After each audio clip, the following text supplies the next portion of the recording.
She was America's sweetheart. The girl who tripped at the Oscars and laughed about it. The actress who ate pizza on the red carpet and made awkward look adorable. For a decade, Jennifer Lawrence had been the most relatable movie star on the planet. The girl next door who somehow won an Oscar at 22. But on this particular morning, sitting across from Joy Behar at The View, the mask was about to crack in a way no one expected. Not the charming, self-deprecating crack that had made her famous, something raw. Something angrier. Something that would make America realize that maybe the girl who fell down had been holding herself up longer than anyone knew. The studio went silent. The laughter stopped, and Jennifer Lawrence showed the world what happens when you push the cool girl too far. Subscribe now and drop a comment below, because this confrontation will shatter everything you thought you knew about Hollywood's favorite, every woman. The View studio buzzed with the particular energy that always accompanied Jennifer Lawrence's appearances. She was known for giving good television, for saying unexpected things, for making hosts laugh until they forgot their next question. At 34 years old, she had achieved the rare feat of being both a serious Oscar-winning actress and a genuine pop culture phenomenon, someone whose GIFs and quotes circulated endlessly on social media. When Jennifer walked onto the set, the applause was immediate and enthusiastic. Her blonde hair was loose, her makeup minimal, her smile already in place. She waved to the audience with the practiced ease of someone who had been doing this since she was a teenager, then settled into the guest chair with a theatrical sigh that got a laugh. This was a woman who had come from nowhere, Louisville, Kentucky. A girl who had convinced her parents to let her pursue acting at 14, who had dropped out of school and moved to New York with nothing but talent and determination, who had worked her way through small roles in indie films until Winter's Bone put her on the map, who had then, improbably, impossibly, become the youngest woman to win Best Actress in nearly a decade. "I hate mornings," she announced to no one in particular. "I really, really hate mornings." The audience laughed. Whoopi chuckled. This was the Jennifer Lawrence they knew and loved, the one who said what everyone was thinking. The one who made fame look like something that had accidentally happened to her rather than something she had pursued with the ferocious determination that actually characterized her career. Joy Behar watched from her seat with an expression that suggested she had different plans for this interview. She had been unusually quiet during the initial pleasantries, studying Jennifer with an intensity that the other hosts hadn't noticed. Jennifer Lawrence, "Welcome back to The View, Whoopi," began. "We're so happy to have you here. Congratulations on the new film and on motherhood. How's everything going?" "Everything's chaos," Jennifer replied with a grin. "I have a toddler now, so I haven't slept in 2 years. But it's the best kind of chaos. I wouldn't trade it for anything." Sarah N. said, "Motherhood really suits you." "Thanks. I mean, I'm covered in some kind of sticky substance most of the time now, and I think I have Cheerios in my hair, but sure, motherhood suits me. It's the hardest and best thing I've ever done." More laughter. The Jennifer Lawrence machine was working perfectly, but Joy leaned forward and something shifted. "Jennifer, let's talk about something real," Joy said, and there was an edge in her voice that made the other hosts glance at her. "You've built this whole brand around being relatable, the falling at the Oscars, the junk food jokes, the 'I'm just like you' persona. But let's be honest, you're worth over $100 million. You've been famous since you were a teenager. At what point does the relatable act become an act?" The question landed like a slap. Jennifer's smile flickered for just a moment before resetting. "I don't think it's an act," she said carefully. "I think I'm just me. I've never claimed to be anything else. But that's exactly the claim, isn't it?" Joy pressed. "The 'I'm just like you' thing. You're not just like us, Jennifer. You're one of the most famous actresses in the world. You travel by private jet. You wear clothes that cost more than most people's monthly rent. A tease. Relatability feels manufactured. Jennifer was quiet for a moment, and when she spoke, her voice had lost some of its playful quality. So I'm supposed to pretend I'm not human?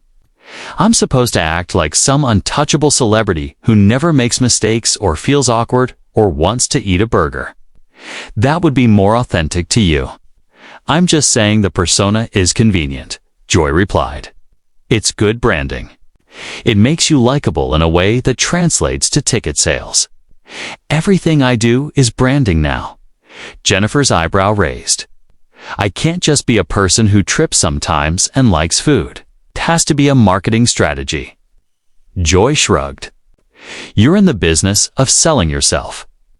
Everything is marketing to some degree. That's a really cynical way to see the world, Jennifer said quietly.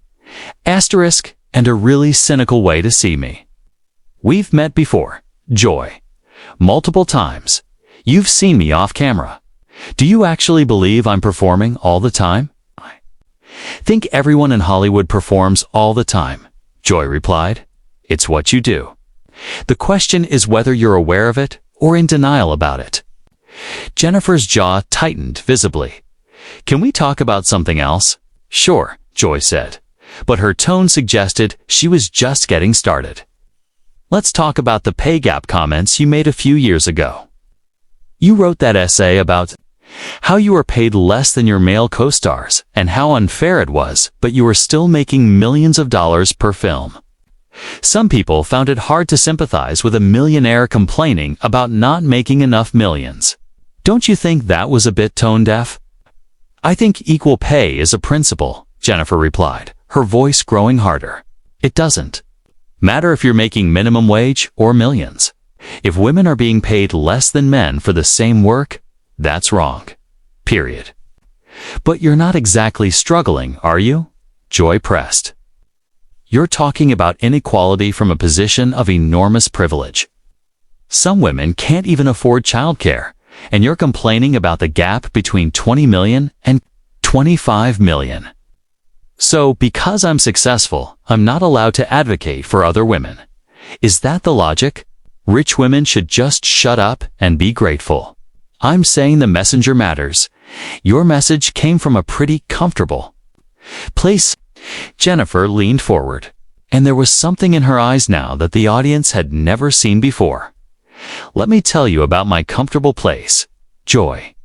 When I was 23 years old, someone hacked into my phone and stole private photos of me, intimate photos that I had taken for someone I was in a relationship with. And those photos were distributed all over the internet for anyone to see. The studio went very quiet. I was violated, publicly, globally. And do you know what a lot of people said? That it was my fault. That I shouldn't have taken those photos, that I should have known better. That I was asking for it by being famous, and having a body, and being in a relationship like a normal human being. Her voice was shaking now, not with weakness, but with fury. I called it a sex crime because that's what it was. I didn't consent to those images being shared. I didn't consent to millions of strangers seeing my body.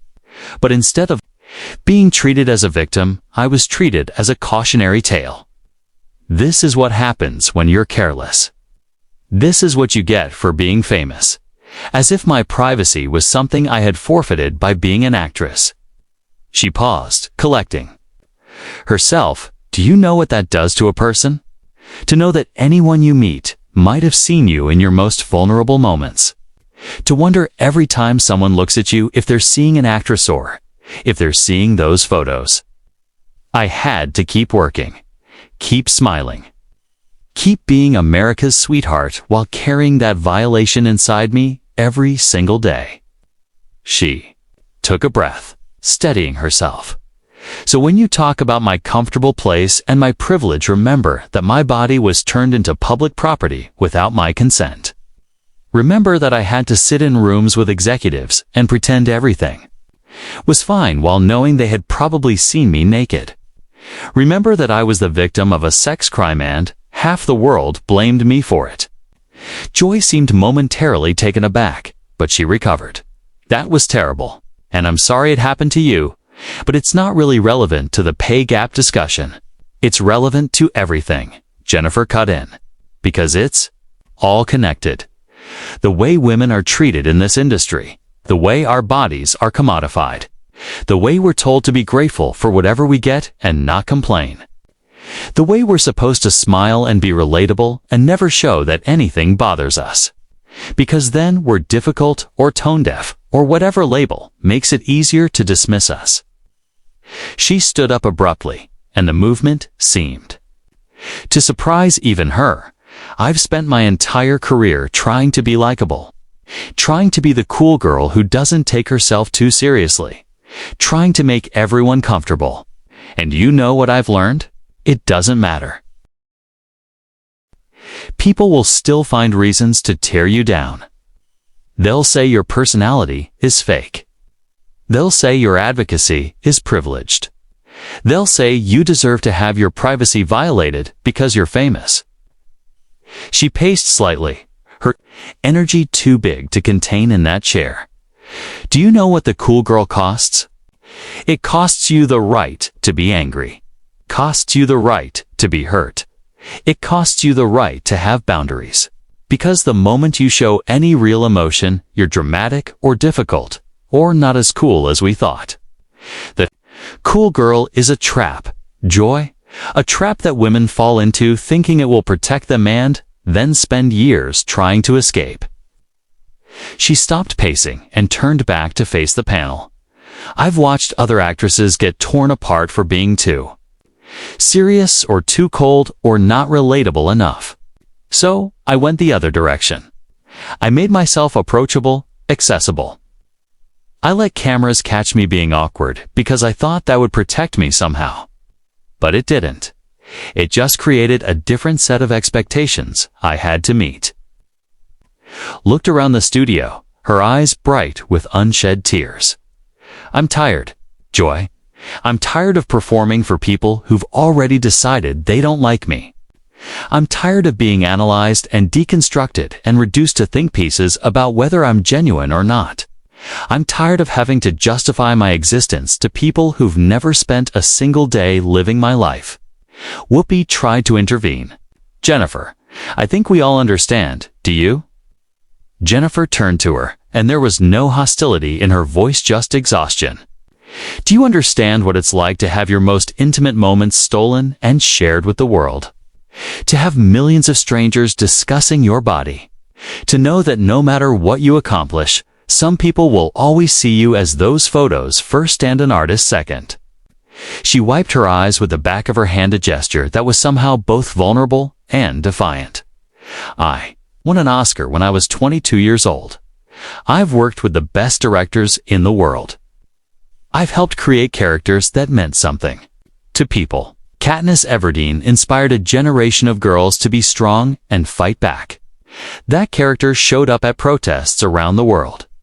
The three-finger salute became a symbol of resistance in actual political movements. People named their daughters Katniss because of what she represented. Her voice cracked slightly. I put everything I had into that character for 6 years, 4 films. I trained until my body broke down. I gave her everything, and in return, she gave me a purpose beyond just being famous. I wasn't just a movie star. I was part of something that mattered. She looked at Joy, her expression a mix of hurt and contempt. But sure, let's talk about whether my personality is an act. Let's question whether I'm allowed to advocate for equal pay.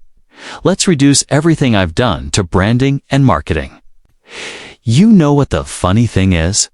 I actually used to watch this show. I used to think it was a place where women supported other women, where we could have real conversations about real issues. Instead, I've spent the last 15 minutes defending my right to be a human being with flaws and opinions, and yes, money that I earned through my own work. She gathered herself, straightening her spine. I want to say something to the women watching this, not to Joy, to you. You don't have to be perfect to matter. So you don't have to be poor to advocate for equality. So you don't have to explain or justify or apologize for who you are. And you definitely don't have to let anyone reduce your whole life to whatever narrative is convenient for them. She began walking toward the edge of the set. "Wait, Jennifer," Joy called out.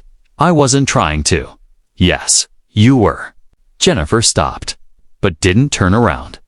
"You were trying to knock me down a few pegs to expose the real Jennifer Lawrence behind the relatable persona. Well, congratulations. Here, she is a woman who's been through more than you'll ever know, who's worked harder than you can imagine, and who is absolutely done pretending to be okay with being torn apart for entertainment." She turned back one final time, her voice calmer, now most sad. "I became famous when I was a teenager. I've spent my entire adult life in the public eye. Every mistake I've made has been documented. Every relationship has been dissected. Every pound I've gained or lost has been commented on. And through all of it, I've tried to stay positive, to laugh at myself, to be the person people wanted me to be." She paused, her voice wavering. "I've dated people and watched those relationships become tabloid fodder. I've been criticized for being too skinny and too fat sometimes in the same week. I've had my fashion choices mocked, my political opinions dismissed, my acting ability questioned by people who've never made anything in their lives." She shook her head slowly. "But I'm 34 now. I'm a mother. I have a son who will someday Google his mother's name and find all of this. And I don't have the energy to perform relatability for people who've already decided I'm fake. You want the real me? The real me is tired. The real me is hurt. The real me has been through things that would break most people and has somehow kept showing up anyway." She looked at Joy with something close to pity. "I hope this was worth it. I hope whatever ratings boost you get from Jennifer Lawrence loses it on The View is worth what you've shown about yourself today, because you've shown that even in a space created for women by women, we're still not safe from each other." And with that, Jennifer Lawrence walked off the set of The View, leaving behind a studio that felt like it was still processing what had just happened. The cameras kept rolling, capturing Joy's expression as it cycled through surprise, defensiveness, and finally something that might have been regret. She had wanted to deconstruct a carefully built image. Instead, she had provided the platform for that image to be torn down by the only person who had the right to do so. Whoopi sat silently, shaking her head, her expression unreadable. Sarah looked like she was about to cry, her hand pressed to her chest. The audience remained in stunned silence, all the warmth and laughter of the opening minutes, now feeling like it had happened in a different universe. What had started as another charming Jennifer Lawrence appearance had become something else entirely, a reckoning. Woman finally saying out loud what she had likely been holding inside for years, the exhaustion of performing perfection, the frustration of being constantly analyzed, the deep, lasting wound of having her privacy violated and then being blamed for it. The aftermath of that interview would dominate social media for days. Clips would be shared millions of times. Women would post their own stories of being told they were too privileged to complain, too successful to struggle, too public to deserve privacy. Jennifer Lawrence had intended to promote a film. Instead, she sparked a conversation about everything women in the spotlight are expected to endure and smile through. The hashtag stand with Jennifer trended for 3 days. Women across industries far beyond Hollywood shared their experiences of being violated, blamed, dismissed, of being told their success meant their pain didn't count, of being expected to perform gratitude for every opportunity while swallowing every indignity. Joy Behar faced criticism that took weeks to fade. Questions were raised about the show's approach to female guests, about whether tough questions had become code for tearing women down, and whether the pursuit of viral moments had replaced genuine conversation. A petition calling for her to apologize gathered hundreds of thousands of signatures, And Jennifer Lawrence did something she had never done before. She went quiet. No social media posts. No clarifying statements. No apology tour, just silence from a woman who had finally said everything she needed to say and had nothing left to prove. Some criticized her for being dramatic, for not being able to take the heat, but many more recognized what they had witnessed for what it truly was. Not a meltdown, a breakthrough. A woman finally dropping the mask she had been expected to wear, and revealing the cost of wearing it for so long. For those who had grown up watching her, who had seen her rise in real time, who felt like they knew her because she seemed so open and honest, there was something both heartbreaking and liberating in that moment. The mask had finally fallen, and behind it wasn't a fraud or a phony. It was a woman who had been carrying more than anyone realized and who had finally run out of strength to carry it silently.